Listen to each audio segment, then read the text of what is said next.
Imagine it's pouring outside, rain pounding on your windows, wind howling through the trees, thunder rolling in the distance. Most people think of rainy nights as cozy, safe, but some storms don't just bring lightning and water. They bring something else, something darker. These are 3 true stories of rainy nights that ended in terror. Hi guys, welcome back to the channel. In today's episode, we're diving into 3 disturbing, true horror stories, all taking place during heavy storms and long, rainy nights. These aren't just spooky tales, they happen to real people, and they might make you think twice the next time you hear thunder outside your window. Let's jump into it. Story 1, The Knock Between Thunder by Kyle Rankin. My name is Kyle Rankin, and this happened about 3 years ago when I was living alone in a small rented cabin deep in the woods of northern Washington. I had just gone through a rough breakup and needed space, from people, from noise, from everything.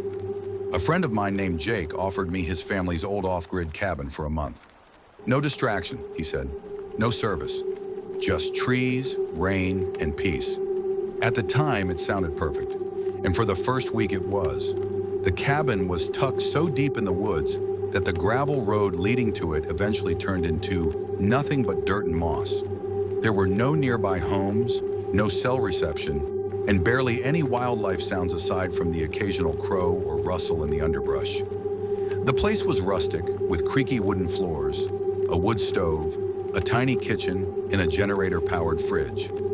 I brought a stack of books, some old DVDs, and my laptop, figuring I'd finally catch up on the movies I'd been meaning to watch while I cleared my head. The first week went by in total calm. I chopped firewood, made meals, watched the rain, and did a lot of thinking. I even started sleeping better. But on the 10th night, a storm rolled in, and with it, something else. The rain started around sunset, soft at first, then steadily turning into a downpour. By midnight, it was torrential. The wind screamed through the trees like it was alive, and the rain hammered the cabin roof so hard it sounded like someone was dumping gravel on it. Thunder cracked across the sky every few minutes, and lightning flashed so brightly it lit the entire forest up like day for a few eerie seconds at a time. I was curled up under a blanket on the couch with a mug of tea and one of my favorite horror movies playing on my laptop, more for the background noise than anything else. As someone who normally finds storms relaxing, I didn't feel scared at first, but that changed quickly. It was during a quiet scene in the movie, right after a long roll of thunder faded into the distance, that I heard a sound I'll never forget. It was soft, deliberate, and completely out of place. Knock, knock, knock. 3 steady taps on the front door. I paused the movie instantly, my heart jumping into my throat. The cabin was in the middle of nowhere. I hadn't seen another soul in 10 days. There was no car, no trail, no driveway, just thick trees and old dirt road. There should not have been anyone out there. I stood up slowly, trying to convince myself it was just the storm. Maybe a branch had blown against the door, but in my gut, I already knew better. I crept toward the door and looked through the peephole. No one, just rain and shadows. Still, I flipped on the porch light and peeked out through the small window next to the door. Again, nothing. But the strange part was the feeling that hit me while I stood there. It was like something was just out of view, holding still between the trees, watching. Not an animal, something with intention. I checked the locks twice, then stepped back and tried to shake it off. The movie started to play again, but my eyes kept flicking to the door, my ears tuned to every shift in the wind. 10 minutes later, it happened again. Knock, knock, knock. Same rhythm, same pressure behind each knock. I moved toward the back of the cabin, thinking maybe the wind had somehow caused something to hit the door again. But this time, the knocks came from a different place. The back door, the one that opened into the woods. I froze. That door didn't even have a porch light. I slowly stepped into the kitchen and stood there in the dark, staring at the outline of the door. The knocks had stopped, but now I could hear something else. Movement. Footsteps squelching through wet grass and mud. Whatever it was moving along the outside wall of the cabin, toward the bedroom window. Then the whisper came. Kyle. Clear as day. right outside the kitchen window. My name. Not yelled, not growled, just calmly whispered like the speaker already knew me. I grabbed the old rifle Jake had left in the closet, just in case, he had said, and loaded it with shaking hands. I backed into the living room, turned off the movie, and sat on the couch with the rifle across my lap. The thunder and rain continued outside, but the knocking had stopped. The voice didn't return. All I could hear now was my own breathing and the rhythmic pounding of the storm. I waited like that for what felt like hours. I think I eventually dozed off in the early morning. When I opened my eyes, sunlight was cutting through the windows, and everything looked calm again, like none of it had happened. Still, I got up immediately and checked the porch. No footprints, no marks in the mud. I walked around to the back of the cabin, and that's when I saw something carved into the doorframe with what looked like fingernails. You heard me. Not painted, not scratched with a knife. Scraped, jagged and crude, as if someone had pressed their bare fingers into the wood and dug. I packed my things that afternoon and left the cabin 2 weeks early. I didn't even tell Jake what happened. I just told him I wasn't feeling well and needed to head back early. I didn't want to explain what I saw or what I heard. To this day, I don't know what knocked on my doors that night. I don't know how it knew my name or why it chose a thunderstorm to appear. But I do know this. Ever since then, rainy nights aren't peaceful anymore. They're filled with tension. Every knock on my window, every branch that taps the roof, every gust of wind that brushes the siding makes my heart jump. Because I know what I heard, and I know it wasn't a dream. Something was out there in the storm, and it wanted me to let it in. Story 2, Through the Window by Nina Bell. My name is Nina Bell, and this happened to me when I was 19, during a late spring thunderstorm that slammed into my small town in Georgia. It was one of those storms that seemed to come out of nowhere. Dark clouds rolling in fast, thick rain hammering down, and thunder booming so loud it rattled the windows like a freight train. My parents had left for a weekend trip, so I had the house all to myself. It was a modest, single-story home, tucked away at the end of a quiet cul-de-sac. Usually that kind of solitude felt comforting. But that night it didn't. I'd planned a relaxing evening, junk food, a couple of movies, and the comforting glow of the TV. But as the storm hit, the power started to flicker. A few seconds later, the lights went out completely. I wasn't surprised. Our neighborhood was prone to outages when storms hit. I grabbed some candles from the kitchen drawer and lit a few around the living room to keep the shadows at bay. The flickering candlelight cast long, dancing shapes across the walls, and the rain's heavy drumming against the roof and windows was the only sound I could hear. For a while, the storm was mesmerizing, the kind of chaotic symphony that makes you feel small, but strangely peaceful. I curled up on the couch, wrapped in a blanket, and tried to lose myself in a movie on my phone. But after a while, I started to feel like I wasn't alone. The rain's rhythm seemed to change. At first, it was subtle, just a slight difference in the tapping against the windows. I paused the movie and turned the volume down so I could listen more closely. Tap, tap, tap. It wasn't like the rain anymore. It sounded deliberate, like someone was tapping their fingers against the glass. I looked up at the window behind me. The living room window overlooked the backyard, which was drenched in darkness, save for the occasional flash of lightning that lit up the garden in harsh white light. I strained my eyes, trying to see past the rain streaks and shadows. Nothing. I shook my head, thinking maybe it was just the wind shifting branches against the window. But then the tapping came again, this time louder and closer. Tap, tap, tap. I slowly stood up and pulled out my phone. I switched on the flashlight and pointed it at the window. Still nothing there. I moved closer to the glass, trying to see if something was stuck on the other side. An animal, maybe, or a branch. But the glass was clear, no leaves, no creatures, just the rain pouring down in sheets. Trying to calm my nerves, I whispered to myself, "It's just the storm. Just the storm." I went back to the couch and sat down, but then the tapping started again, only this time from the kitchen window. My heart was pounding. The kitchen window faces the side yard, which is separated from the neighbors by a tall wooden fence. It's not a place people usually walk past, especially not at night, especially not during a thunderstorm. I grabbed my phone again and crept quietly into the kitchen. the candles flickering behind me, casting my shadow on the walls. When I reached the window, I flicked on my flashlight and scanned the yard.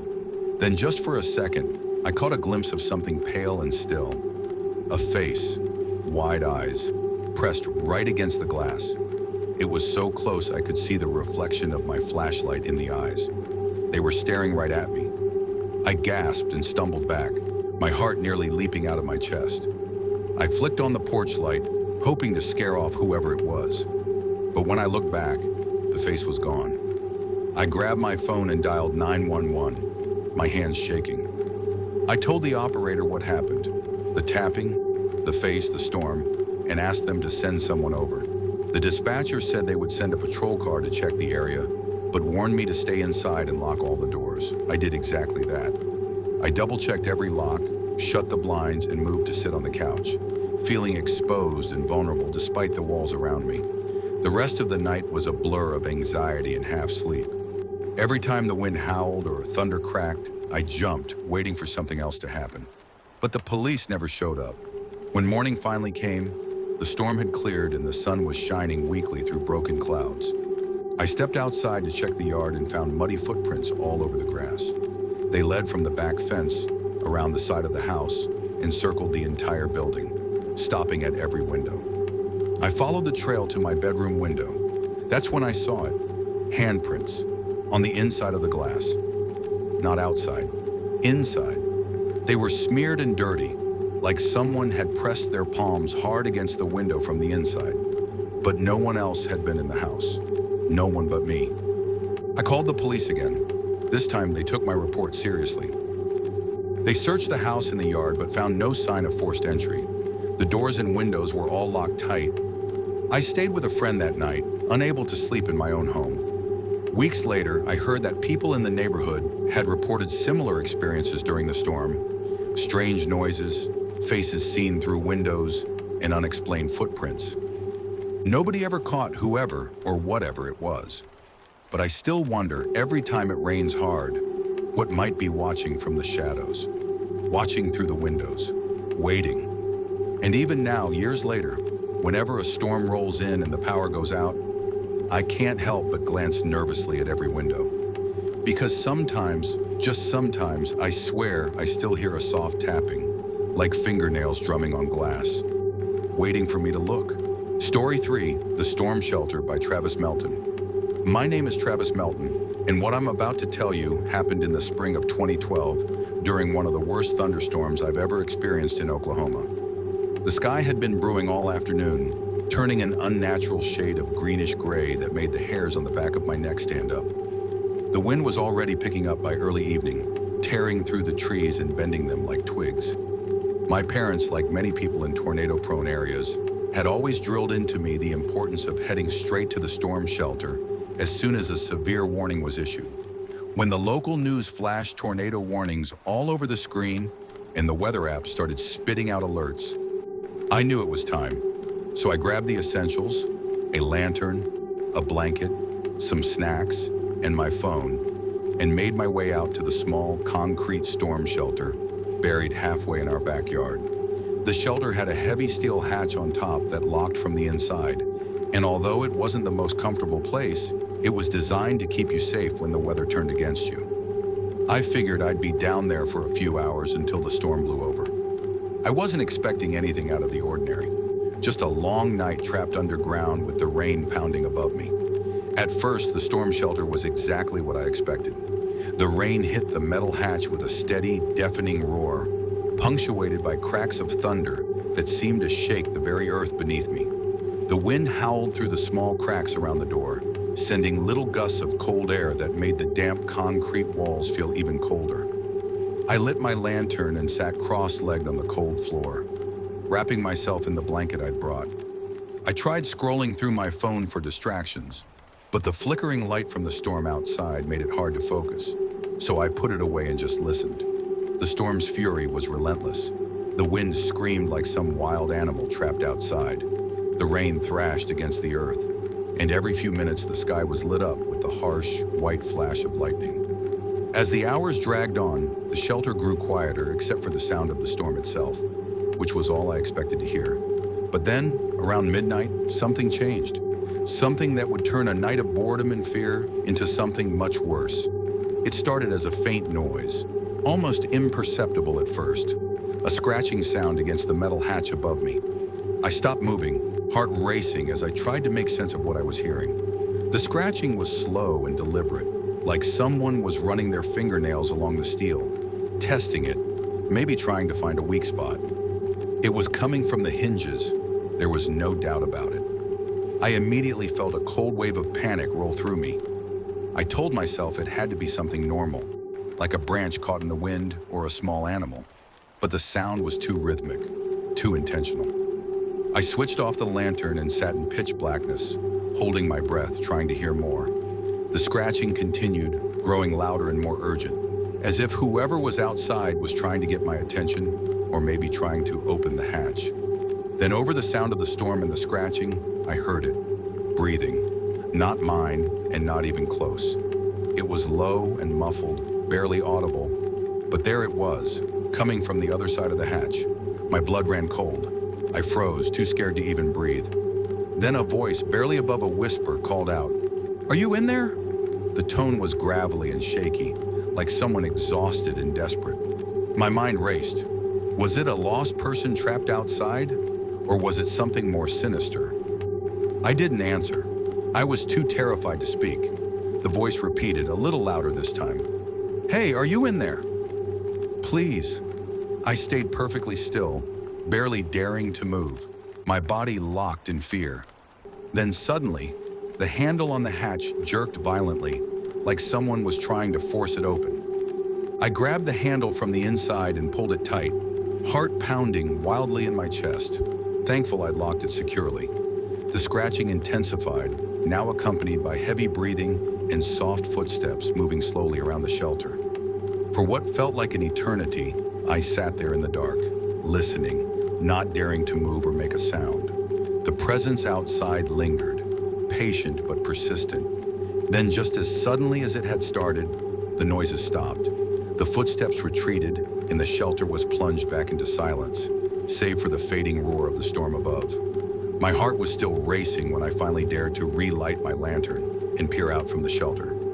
The storm had passed, but the night was still damp and heavy with the smell of wet earth. When I opened the hatch and looked outside, the yard was empty. Not a single person in sight. But what I saw on top of the shelter door chilled me to the bone. Fresh, muddy handprints smeared across the steel surface. Uneven and smeared as if someone had pressed their palms hard against the hatch, maybe trying to climb in or hold on for dear life. The handprints were impossibly clear despite the rain, and there was no trail of footprints leading away from the shelter. I searched the yard for any sign of who or what had been there, but the wet grass showed no tracks or disturbance beyond the storm's effects. The whole experience left me shaken and confused. I never told my parents what really happened. I wasn't sure if they would have believed me or dismissed it as paranoia brought on by a long night underground. But I know what I heard and felt that night. The scratching, the breathing, the desperate voice calling out. To this day, whenever a storm rolls in and the sky darkens, I think back to that night in the storm shelter and wonder if whatever was outside was a lost soul seeking refuge, or something far more sinister that doesn't need shelter from the storm at all. Because sometimes the most terrifying things aren't the storms themselves, but the silence and the shadows that come after. Thanks for watching. If you like this video, please like, share, and subscribe to our channel for more creepy stories.